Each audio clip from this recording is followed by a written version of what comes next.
Muy buenos días, mis amigos, mis hermanos, mis compañeros. Dios les bendiga grande y poderosamente. Les habla su hermano y amigo Ángel Beltrán. Voy a invitarles a tener una palabra de reflexión en esta preciosa mañana y va a ser una enseñanza de nuestro Señor Jesucristo. Algo que Él dijo, algo que Él enseñó, y durante esta semana tendremos algunas lecciones que tienen que ver con lo que Jesús dijo y enseñó durante su ministerio aquí en la tierra. Recuerde que Jesús vino y durante 3 años estuvo predicando el Evangelio en toda Judea, Galilea y en esta región en donde el Evangelio por labios de nuestro Señor Jesús fue dicho. En cierta ocasión esto le pasó.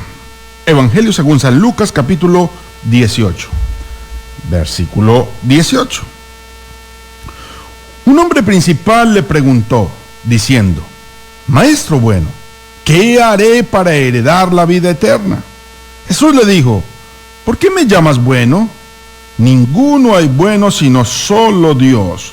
Los mandamientos sabes: no adulterarás, no matarás, no hurtarás, no dirás falso testimonio, honra a tu padre y a tu madre. Él dijo: todo esto lo he guardado desde mi juventud. Jesús, oyendo esto, le dijo: aún te falta una cosa. Vende todo lo que tienes y dalo a los pobres, y tendrás tesoro en el cielo, y ven y sígueme. Entonces él, oyendo esto, se puso muy triste porque era muy rico. Al ver Jesús que se había entristecido mucho, dijo: cuán difícilmente entrarán en el reino de Dios los que tienen riquezas, porque es más fácil pasar un camello por el ojo de una aguja que entrar un rico en el reino de Dios. Y los que oyeron esto dijeron: ¿quién pues podrá ser salvo? Él les dijo: lo que es imposible para los hombres es posible para Dios. Entonces Pedro dijo: he aquí, nosotros hemos dejado nuestras posesiones y te hemos seguido. Y él les dijo: de cierto os digo, que no hay nadie que haya dejado casa o padres o hermanos o mujer o hijos por el reino de Dios, que no haya de recibir mucho más en este tiempo y en el siglo venidero la vida eterna. Bueno, a Dios gracias por su palabra. Cuando uno medita en este tipo de lecciones y en este tipo de enseñanzas, hay una cantidad de principios, hay una cantidad de cosas ahí impuestas que a veces por la lectura ligera y rápida y quizás sin meditación uno no pone en pie. Empecemos analizando este tipo de pasajes. Verso 18. Un hombre principal. La persona que se acerca a Jesús no es cualquier persona.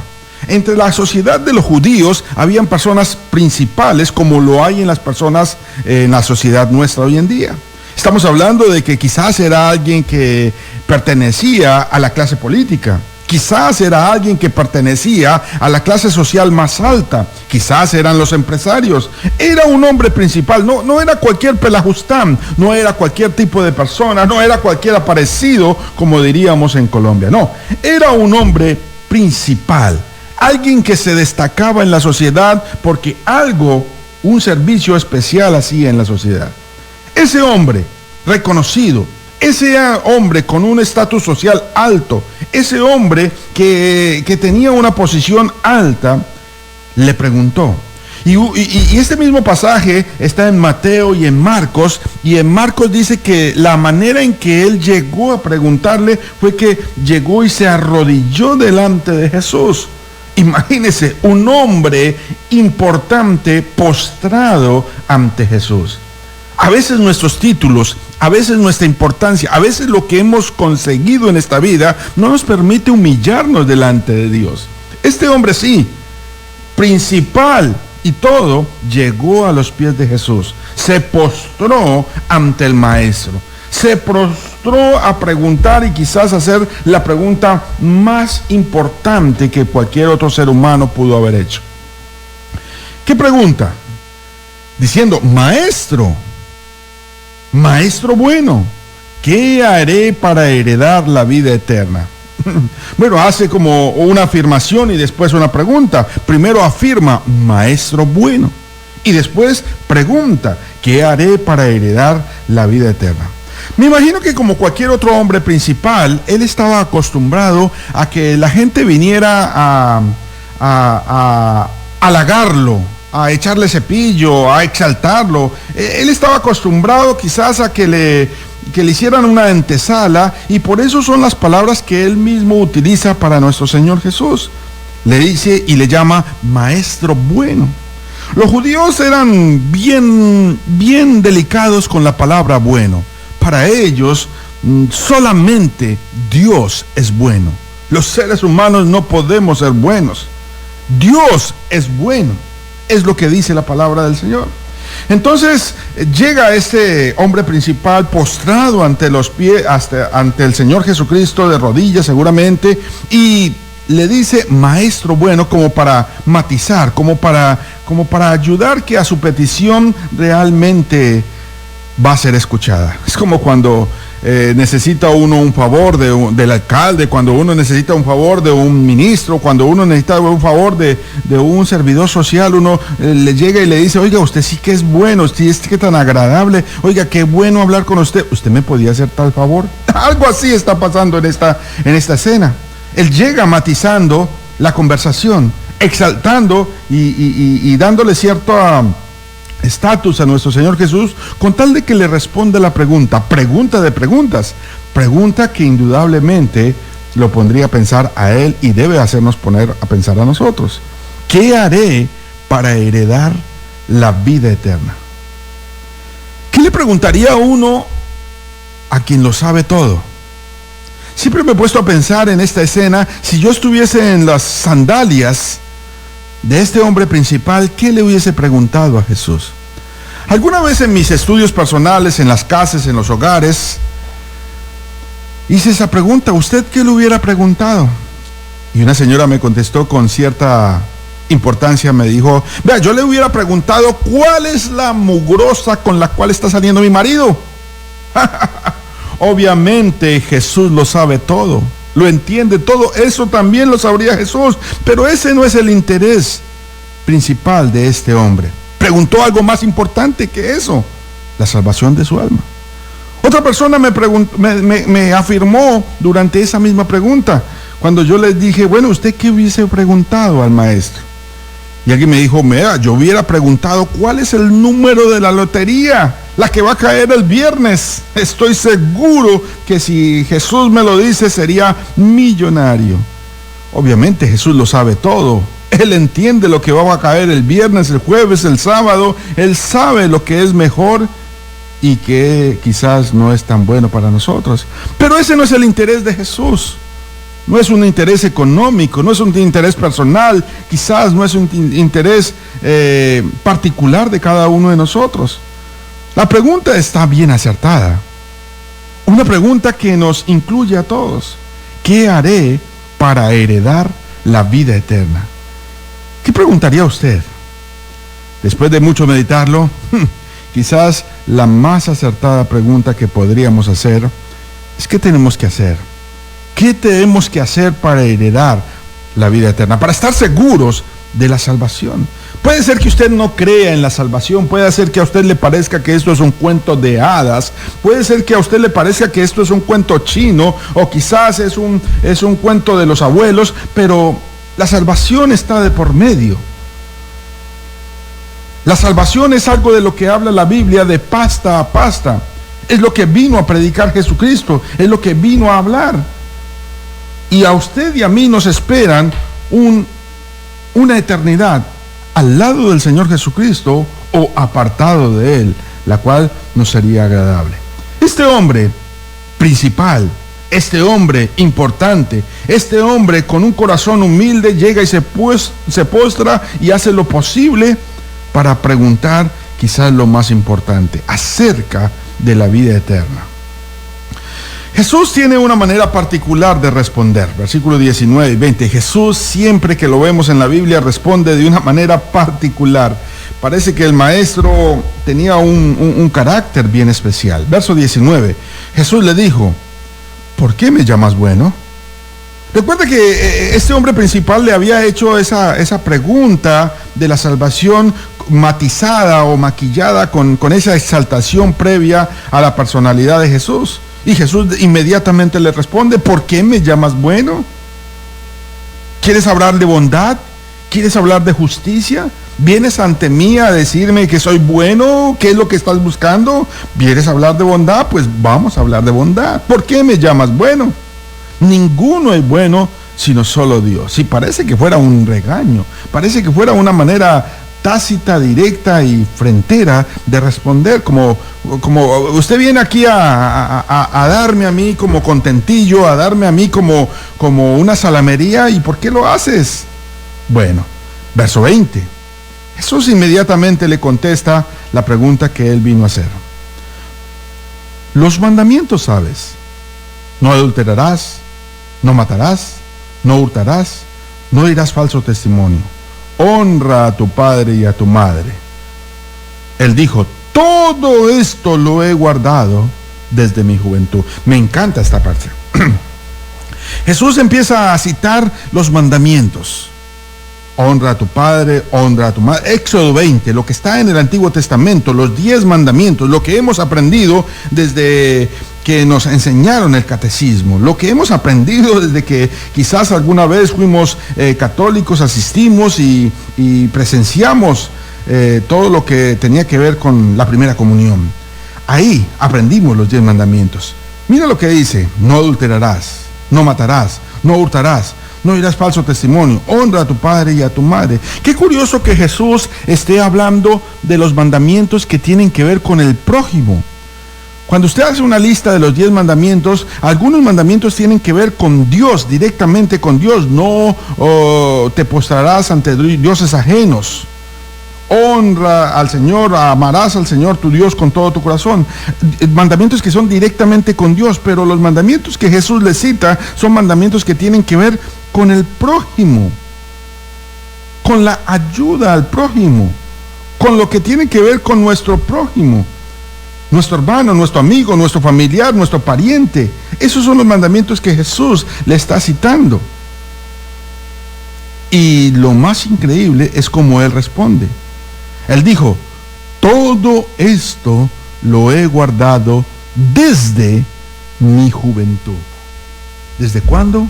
Desde juventud. Este hombre seguramente era joven aún, pero aún él recuerda desde que el momento en que empezó a guardar las cosas de Dios. Porque a veces esperamos a ser viejos para guardar las cosas de Dios. A veces esperamos a tener 50, 60, 70, 80, 90 años. Pensamos que las cosas de Dios son para personas viejas, para personas cansadas, para personas que ya no pueden caminar. No, también es para jóvenes. No, también es para adultos, para mayores, para personas con vitalidad.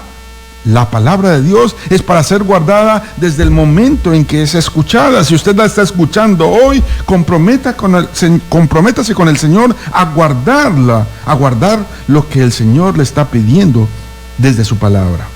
Y me gusta la respuesta de este hombre. Cuando Jesús le dice: vea, usted ya sabe los mandamientos: no mate, no robe, no hurte, no adultere, guarde, honre a padre y madre. Usted ya sabe lo que tiene que hacer.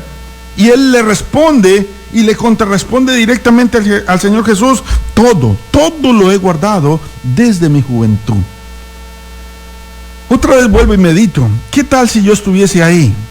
¿Sería capaz de responderle al Señor Jesús con tanta claridad? ¿Sería capaz de responderle al Señor Jesús con tanta vehemencia? ¿Sería capaz de responderle con tanta seguridad?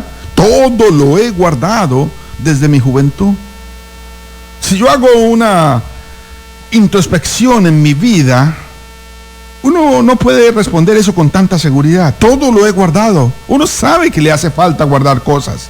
Uno sabe que le hace falta y que no ha sido muy enérgico en guardar algunas otras. Y que de pronto en algunas otras le hace falta X o Y asunto por cumplir. Pero este hombre del que estamos hablando, que le habló al Señor Jesús, respondió con seguridad: todo, Señor, lo he guardado desde mi juventud. No llevaba 1 año, no llevaba 2, llevaba un tiempo suficiente en su vida guardando la voluntad de Dios. Porque el compromiso con Dios no es un compromiso por una semana. El compromiso por Dios no es un compromiso por 3 días, por 4 días, por un mes. El compromiso con Dios es un compromiso de por vida, es un estilo de vida, es una forma de pensar, es una forma de ser. Y le pedimos a Dios que día tras día transforme nuestra manera de pensar. Todo lo he guardado desde mi juventud. Qué buenas. Cada vez pienso que este hombre era un hombre moralmente aceptable. Él sabía lo que había guardado. Él sabía que estaba seguro con lo que estaba haciendo, pero que algo más le faltaba. Y esa era la duda que le acogía a su corazón y que le estaba preguntando a Jesús. ¿Qué haré para heredar la vida eterna? El hombre estaba seguro de lo que había hecho.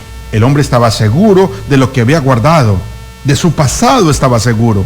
De su presente era lo que lo ponía en duda y quería preguntarle a Jesús porque sabía que algo le faltaba para su futuro, para su vida eterna. Jesús le hace la respuesta, él responde nuevamente con vehemencia y con seguridad. Pero hay una contrarrespuesta de Jesús, verso 22. Jesús, oyendo esto, le dijo, aún te falta una cosa. Vende todo lo que tienes y dalo a los pobres. Y tendrás tesoro en el cielo y ven y sigue. Vuelvo y la leo. Verso 22. Jesús, oyendo esto, le dijo, aún te falta una cosa.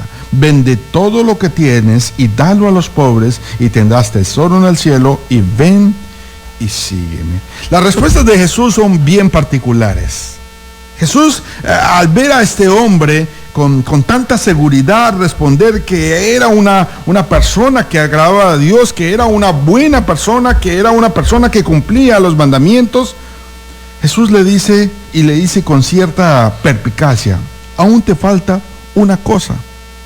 Y me hace reflexionar, quizás si Jesús me hubiese dicho eso a mí, estaría muy feliz, porque es una sola la que le faltaba, no le faltaban 10, ni 20, ni 30. No le faltaba una lista interminable como cuando vamos a hacer el mercado y llega uno a la casa, ay, me faltó aquello, me faltó lo uno, me faltó lo otro. No, a este hombre no le faltaba sino una sola cosa en su vida.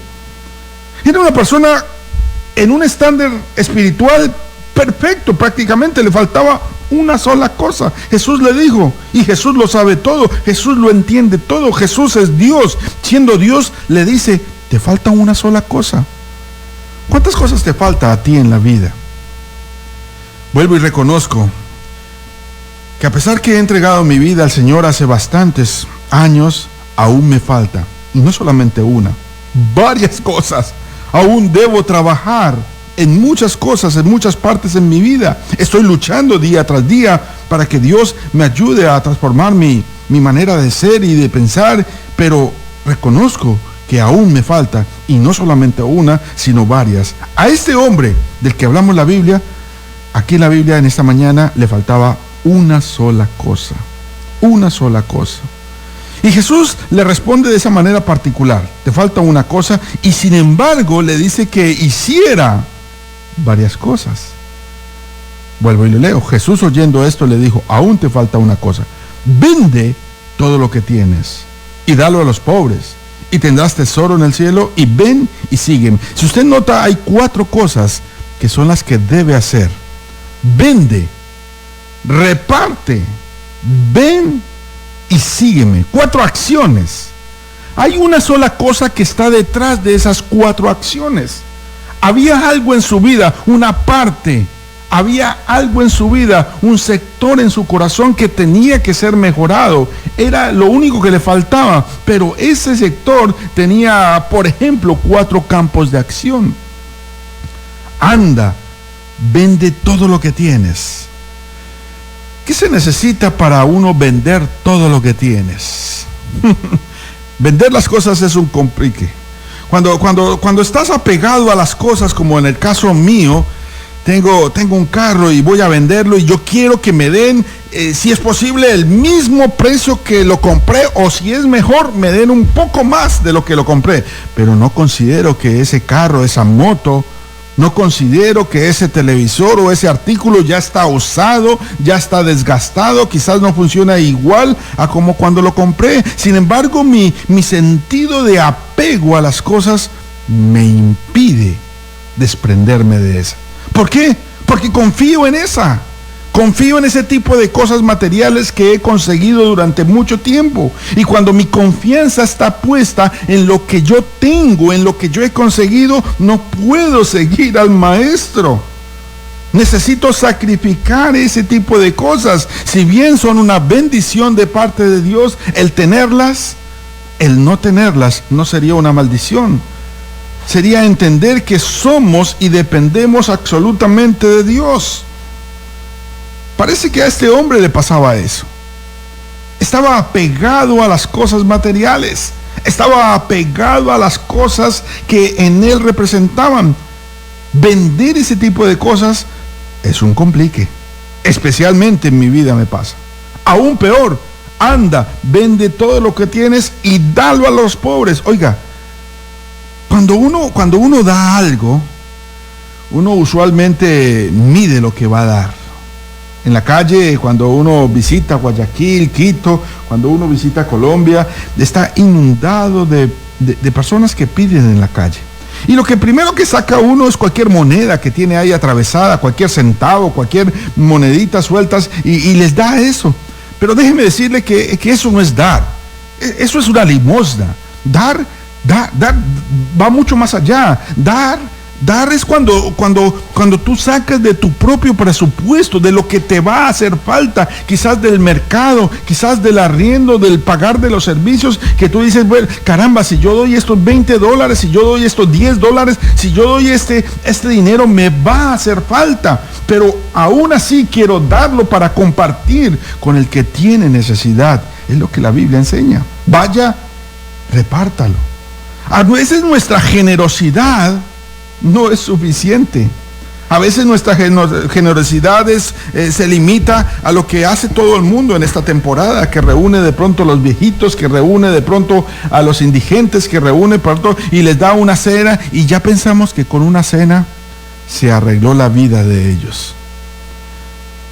Recientemente miraba una noticia en el noticiero de Colombia, como los almacenes de cadena más importantes de Colombia van y le llevan regalos a los niños de una parte de Colombia donde durante el año estuvieron muriéndose de sed y de hambre. Y van en esta época de diciembre y le regalan un juguetico. Y con ello pretenden subsanar sus conciencias. Eso es una limosna. ¿Por qué no le regalamos una planta de agua para que tengan el agua durante todo el año? ¿Por qué no hacemos algo que realmente implique la generosidad? Y este joven rico que llegó a los pies de Jesús hablando de bondad, hablando de que maestro bueno, y bondad era precisamente lo que le estaba faltando en su vida. Una bondad sacrificada, una bondad entregada, una bondad que mostrara más que un simple detalle. Anda, vende todo lo que tienes, dalo a los pobres. Porque a veces la generosidad nuestra se limita a unos cuantos gotas de generosidad durante el año y especialmente en unas épocas especiales. Pero eso es como el amor hacia el padre o a la madre. Qué triste tener que mostrarle el amor a los padres solamente el día del padre, o el amor a la madre solamente ese día. Ese día es el único que la invito a almorzar, ese día es el único que le compro zapatos, ese día es el único que le llevo flores. No, el día de la madre debería ser todos los días, no haber un día específico. Ese es el día comercial, obviamente, donde el comercio vende, inunda el mercado con ese tipo de cosas, pero nuestro sentimiento no puede estar atado al comercio. Nosotros deberíamos tener toda nuestra vida para demostrarle cuánto le amamos a nuestros seres queridos. Igualmente con la generosidad, es algo así. Jesús le dice, anda, vende todo lo que tienes, dalo a los pobres y ven y sígueme. Dos cosas más, ven y sígueme. Porque una cosa es ir a Jesús, ir a visitar a Jesús, ir a conocer a Jesús, ir a saber de Jesús. Y otra cosa es seguir al Maestro. Estamos hablando de que Jesús era un predicador itinerante, que hoy estaba aquí, mañana en otro lugar y pasado mañana a otro lado. Si Jesús le estaba diciendo a él, ven y sígueme, era que no solamente quería una relación de una hora, no solamente quería una relación de 2 horas, no solamente quería una relación de un momento, de una visita de doctor, no, quería una relación que se mantuviera en las dificultades, en la distancia, en el tiempo, una relación que realmente fuera una relación. A veces nuestra relación con Dios es particular. Se limita a la hora o a las 2 horas en que vamos a la iglesia. A veces nuestra relación con Dios se limita a un espacio muy corto durante el día o durante la semana. A veces no cogemos la Biblia para leerla, está abierta en nuestras casas en el Salmo 91, pero de ahí no ha pasado nunca. No la abrimos, no sabemos qué existe, qué dice, no sabemos cuántos libros hay, no sabemos quién habla, por qué habla, cuándo lo habla, no sabemos nada. Nuestra relación es como la relación de una persona cuando visita a otra. No sabe absolutamente nada de lo que pasa de puertas adentro. Llega, se sienta en la sala, sí, mira un poquito la televisión, mira los cuadros, pero de ahí no pasa. Él no pasa a mirar qué pasa allá en el armario de la pieza. Él no pasa a mirar qué hay debajo de la taza del inodoro, si hay una gotera, si hay una falla de agua en la regadera. No, la visita no mira ese tipo de cosas. La visita no abre la alacena. La visita no mira si está faltando el mercado en la casa o no. La visita es visita, solamente está en la sala. Y a veces tenemos al Señor así, de visita. Visita nuestra vida cada semana, 5 o 10 minutos, 1 hora, 2 horas, y con eso estamos bien. Ven. ¿Qué tanto estás cerca del Señor? ¿O estás siguiendo al Señor? Siguiendo con tu vida, con tus actos, con tu mente, siguiendo con tu manera de pensar, con tu cambio día tras día. ¿Estás siguiendo al Maestro? Porque Jesús le dijo, ven y sígueme.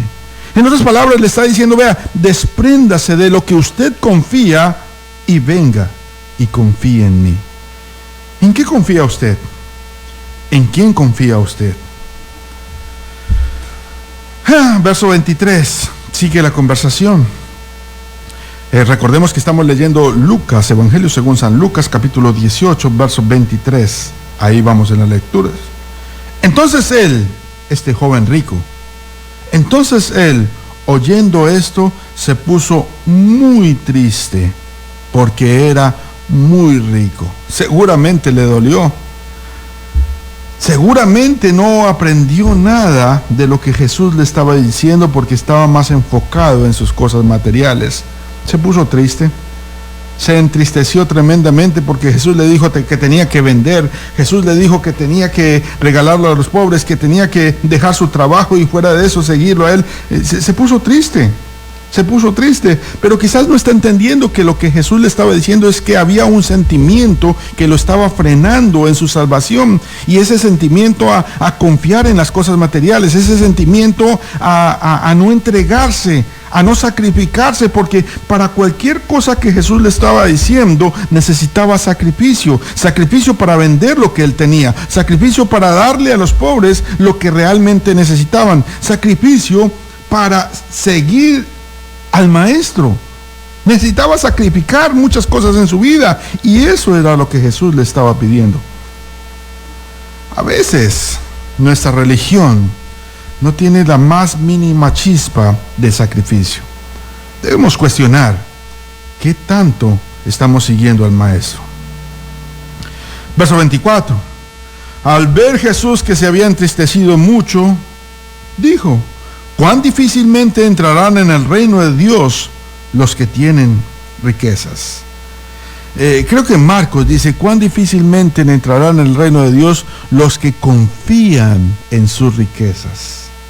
Es la confianza en este tipo de cosas materiales lo que me frena a la entrada a Dios. Porque a veces confiamos más en lo que tenemos que en Dios, que es el que las provee. A veces nos desinflamos cuando un negocio sale mal, cuando los negocios se quiebran, cuando las cosas no salen como las planeamos. A veces nos desanimamos y pensamos que somos un fracaso y no entendemos que el que provee todo es Dios, es nuestro Señor. Él tiene el poder para volverlo a proveer, Él tiene el poder para volverlo a hacer, Él tiene poder para abrir las ventanas de los cielos y derramar bendición hasta que sobreabunde. El que tiene el poder es Dios, no nosotros. No se desanime, es Dios el que está detrás tuyo, siempre y cuando tengas una relación como la que Él quiere, como la que Él espera, como la que Él requiere de cada uno de nosotros. Jesús dice: cuán difícil será los que confían en las riquezas entrar en el reino de los cielos. Y pone una hipérbole, una exageración, una comparación bien particular en el verso 25.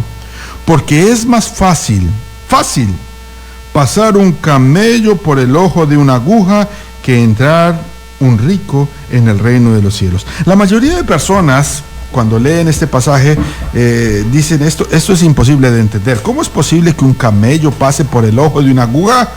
Mi mamá, que fue modista, tenía cientos de agujas en la casa, y por el ojo de una aguja, eso es un trabajo, pasar un solo hebra de hilo. ¿Cómo va a pasar un camello? Eso es imposible. Bueno, algunos arqueólogos y algunos eruditos de la Biblia tratan de explicar este tipo de pasajes de la siguiente manera. Lo primero que hay que entender es que es una especie de hipérbole, es una especie de exageración, un recurso literario muy usado en la Biblia. Pero algunos han encontrado distintas puertas en Jerusalén. Jerusalén era una ciudad amurallada. Jesús está hablando allí, en esa ciudad amurallada. Las ciudades amuralladas tienen una particularidad, tienen distintas puertas. Una puerta principal, en donde tiene portones supremamente grandes, en donde podía entrar no solamente una persona, sino su caballería, podía entrar un pueblo, una manifestación, podía entrar mucha gente. Pero así como tienen puertas y portones grandes, tenían portones pequeños para otro tipo de necesidades. Por ejemplo, Jerusalén tenía portones como el que ve uno en Juan capítulo 5:6, donde se habla de la puerta de las ovejas. O sea, era una puertezuela pequeña donde entraban las ovejas. Habían otras donde entraban quizás animales mucho más grandes, como los caballos o burros, y habían otras donde entraban de pronto los camellos, que eran animales aún mucho más grandes por sus jorobas. Las puertas pequeñas, hubo una que se encontró y se llamaba Ojo de Aguja. Ese era el nombre que le tenían a esa puerta, Ojo de Aguja. Entonces, cuando Jesús está diciendo esta afirmación, que es más fácil que un camello entre por el ojo de una aguja, lo que está posiblemente digo, refiriendo es a ese tipo de puerta que había en Jerusalén, que se llamaba Ojo de Aguja, en donde entraban solamente animales pequeños, quizás una cabra, sí, quizás un animal de la altura de un perro, quizás un animal de la altura de un burro. Pero si alguien iba sentado encima de un caballo, o alguien iba con un camello que tenía una joroba o un dromedario, como los que son de esa región, pues difícilmente podía entrar por esa puerta. ¿Cómo hacer para entrar un dromedario, un camello, por una puerta bajita de la altura en donde entra una cabra? ¿Cómo hacer?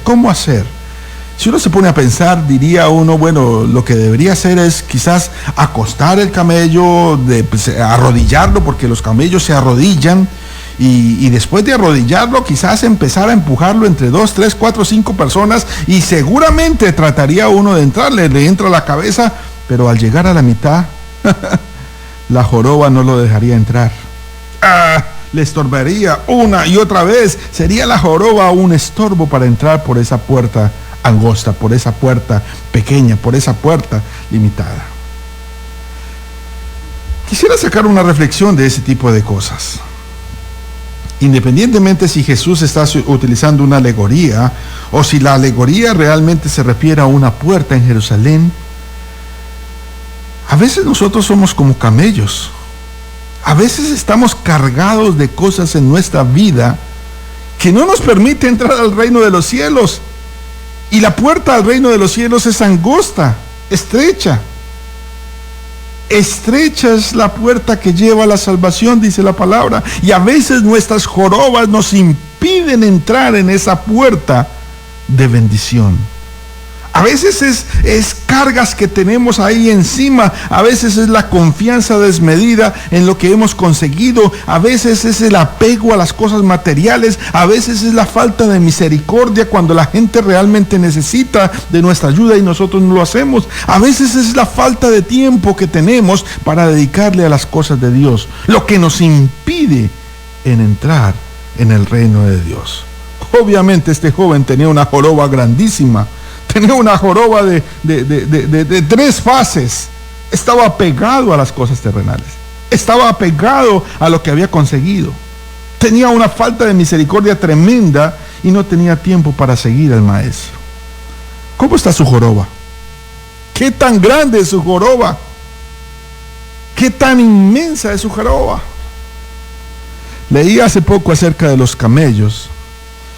Y en el estudio que le han hecho a estos animales es algo particular, que el camello cuando está deshidratado, cuando está bastante cansado, cuando está bastante que ya no da más, el camello se arrodilla y sus jorobas se doblan, ya sea 2, si es un camello asiático, o un dromedario. O sea, su joroba se vuelve más gelatinosa y se logra doblar cuando está ya postrado y no puede más. Tal vez eso sea lo que nos hace falta espiritualmente hablando.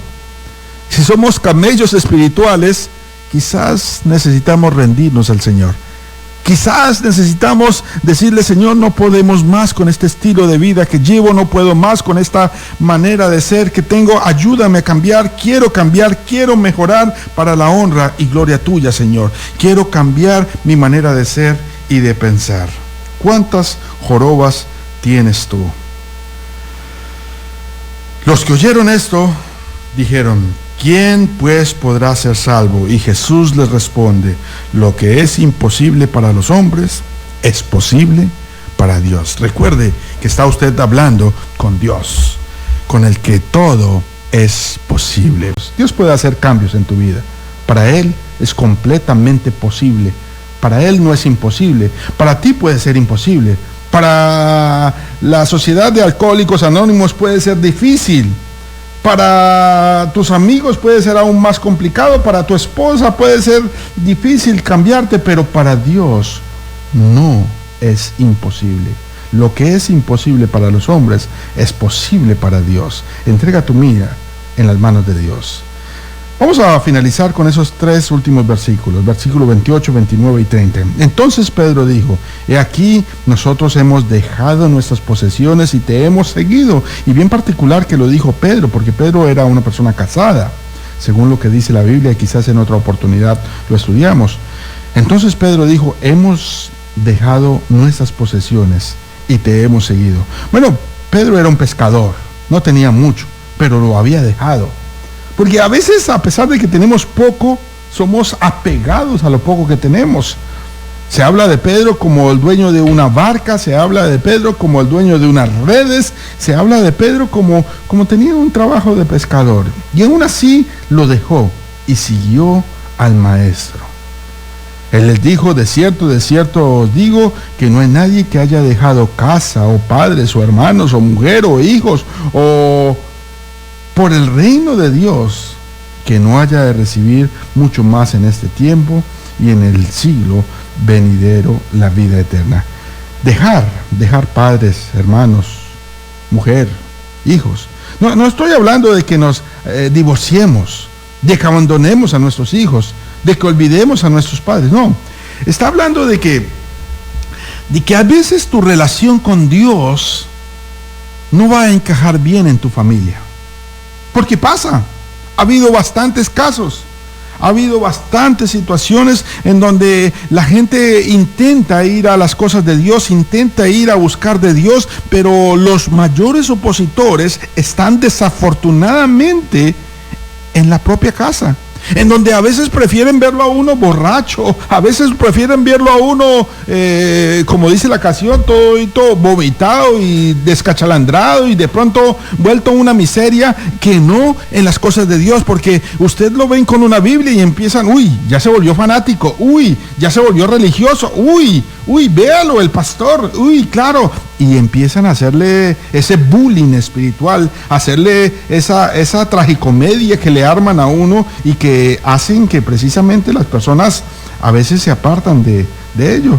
Pero aquel que tiene la fuerza, aquel que sacrifica aún eso y que por encima de lo que me digan mi familia, aún si es necesario, voy a seguir al maestro. Quizás alguien de mi familia por un tiempo no me va a hablar. Quizás a alguien de mi familia le va a parecer aburrido hablarme a mí. Pero si yo estoy siguiendo los pies del Señor, si yo estoy siguiendo los caminos del Señor, si yo estoy entregado en una relación con nuestro Señor Jesús, indudablemente voy a recibir mucho más. Es promesa del Señor, es promesa. Y eso lo sabemos y lo entendemos todos los que asistimos a la iglesia. Porque en la iglesia hemos encontrado una serie de hermanos. Y cuando hablamos de hermanos, hablamos de una relación que hemos formado a través del tiempo y de los años, que si yo estoy en una dificultad, mis hermanos me ayudan, que si ellos están en una dificultad, le ayudamos en el momento en que está la dificultad, que si se necesita comprar un medicamento, que si de pronto no tengo para los viáticos, la comida, me van a dar la mano en mi familia espiritual, la que conseguí gracias a los caminos del Señor. Eso pasa y se cumple. Hace mucho tiempo estaba trabajando yo en una empresa en donde me desempeñaba como mensajero en Colombia. Y en esta empresa me tocaba en el tiempo libre ayudar a empacar mercancía en unas cajas que iban posteriormente a cada una de las oficinas de esa empresa. Y particularmente hablando con los compañeros mientras que empacábamos estas cajas, uno de ellos dijo a las muy 9, 10 de la mañana, hoy no tengo para devolverme a la casa, no tengo que llevar, es viernes y van a pagar hasta el lunes, no tengo dinero, ¿qué hago? Alguien me presta, y empezó a decirle a su compañero de al lado, al uno, al otro, y empezó a decirlo así a voz alta, y yo que estaba a unos metros escuchaba la conversación entre ellos, que eran muy amigos. El compañero de al lado le dijo, no, yo no tengo, qué problema, no tengo dinero. El de más allá le dijo, yo no. Y yo que estaba a una distancia prudencial, dije, bueno, voy a decirle ahorita que yo le presto con mucho gusto, o que yo lo llevo en mi moto, no hay problema. Pero lo que me pareció particular es que pasó el transcurso del día y a las 5 de la tarde, cuando era hora de salir, los compañeros empezaron a decir, bueno, ¿quién va a ir a tomar? Hagamos vaca, reunamos para ir a tomar una palacé, y empezaron a reunir dinero para... Y el compañero que no tenía para el bus, pues él mismo dijo, no, si yo no tengo ni siquiera para el bus, ¿cómo me voy a ir a tomar? ¿Cómo se le ocurre? Y enseguida el mejor amigo le dijo, no importa, yo le presto, si es para tomar yo le presto. Esos amigos que se consigue uno, para eso sí le prestan, pero para llevar para el mercado no le prestan, para una necesidad, una enfermedad no le prestan, para eso no. ¿Qué calidad de amigos tenía mi compañero en esa ocasión? Desafortunadamente se fue a tomar en esa ocasión y no pude llevarlo hasta su casa. A veces nuestros amigos son una partida de sinvergüenzas que no sirven para nada. Medite usted en la palabra de Dios, medite en lo que hemos hablado.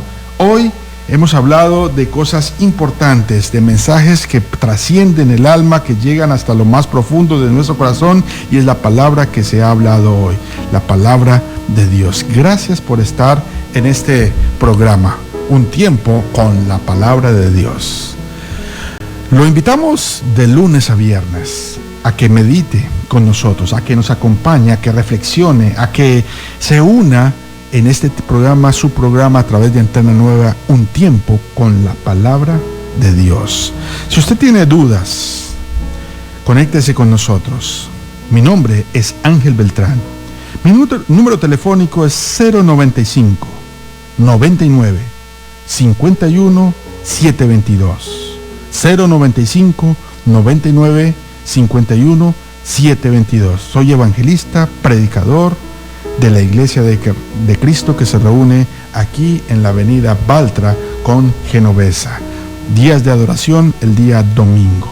Estoy listo para atenderlo, para servirle. Tomémonos un café, hablemos de Dios, abramos la Escritura y que sea Dios el que nos abre a través de ella. Dios les bendiga y es una bendición haber estado con ustedes. Que Dios los colme de bendición.